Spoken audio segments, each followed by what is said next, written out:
Nous allons maintenant étudier l'effet Smooth Transition Rotating Blur qui permet de faire une transition en rotation tout en appliquant un flou de mouvement comme dans l'exemple précédent. Donc je vous montre un peu ce que ça donne. Voilà. Pour effectuer ce mouvement de rotation, je me suis servi d'un calque d'effet comme dans l'exemple du zoom blur. Donc je vais vous montrer comment ça marche. J'efface et je recommence. Alors, dans un premier temps, vous allez devoir tout simplement créer un calque d'effet. Donc je recommence. Clic droit, nouvel élément. Et vous créez un calque d'effet. Une fois que vous avez ce calque d'effet, vous le placez par-dessus la séquence.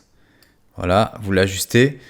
Là, ici, il n'y a pas de règle pour la durée, parce que comme l'effet est un peu long et compliqué à réaliser, on va se laisser un peu de marge. Vous voyez, là, j'ai créé un calque d'à peu près, si vous regardez, durée 1 seconde, quoi. 1 seconde, ça suffit.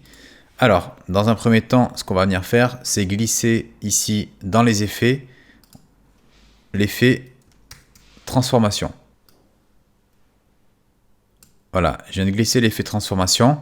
Et à partir de ce calque, on va venir déjà dans un premier temps créer un effet de zoom parce que pour effectuer une rotation, vous allez avoir besoin de zoomer dans les images pour ne pas vous retrouver avec ce genre de problème.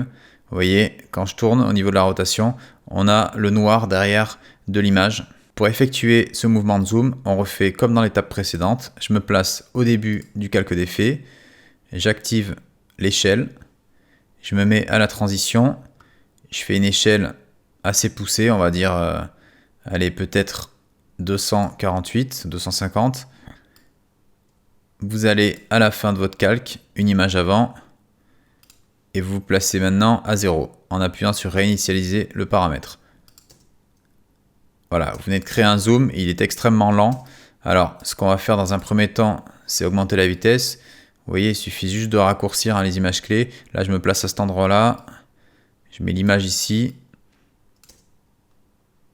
Oui, bon, c'est toujours trop lent. Libre à vous de régler comme bon vous semble l'effet. Moi, je vais vraiment tout rapprocher. Alors, l'idée, c'est que ça ne dure pas plus de 10 images. Donc, si je me mets ici, 1, 2, donc je vais me placer précisément ici. 1, 2, 3, 4, 5, 6, 7, 8, 9, 10. Allez, on va se placer sur la 11e image. Je vais raccourcir tout ça. Alors, l'image du centre, là, il ne faut pas la déplacer.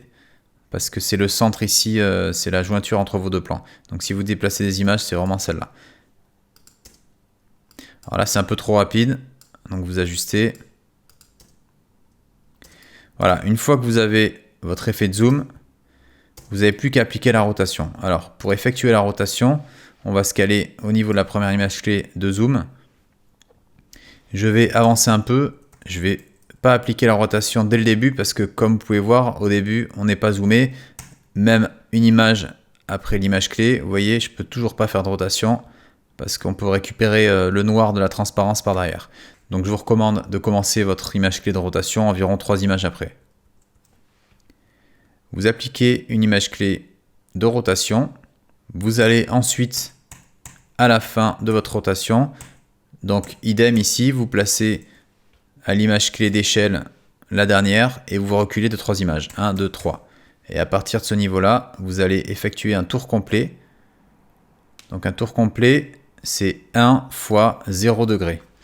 Donc vous effacez ici, vous mettez 0, ça vous fait un tour complet. Donc là, si on vérifie l'animation, voilà, on a un zoom et la rotation. Alors comme vous pouvez voir, il y a des choses qui ne vont pas. On a le bord du cadre ici. Vous voyez, ici, là, on a le bord du cadre. Alors, pour remédier à ce problème, vous pouvez tout simplement régler le niveau de l'échelle parce que si vous arrivez à voir ça avec la rotation, c'est que votre échelle a dézoomé un peu trop tôt. Donc vous allez venir au niveau de l'échelle ici et vous allez rallonger l'image clé pour tout simplement vous permettre d'effacer ce bord noir. Idem de l'autre côté, si vous avez le même problème, vous voyez ici je l'ai vu. Donc là pareil, vous tirez de ce côté-là. Et là, si vous regardez l'animation, vous avez quelque chose qui fonctionne. Alors, la dernière étape, c'est d'appliquer le flou de mouvement. Alors, pour appliquer ce flou de mouvement, on va venir, comme dans l'étape précédente, décocher cette case, utiliser l'angle obturateur et monter ce paramètre à environ, vous voyez ici, ça me paraît pas mal. voyez, ça a l'air pas mal, 180 degrés, ça m'a l'air pas mal. On va devoir sûrement faire un petit rendu. Ah non, vous voyez, j'ai même pas besoin de faire un rendu, ça dépend en fait des effets. Et voilà, vous avez réussi à créer votre effet, et je vais vous le mettre en boucle.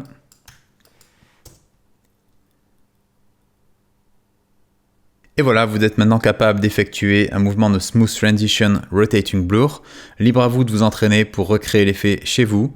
On se rejoint maintenant dans la suite du tuto qui va concerner le Smooth Transition Lateral Blur.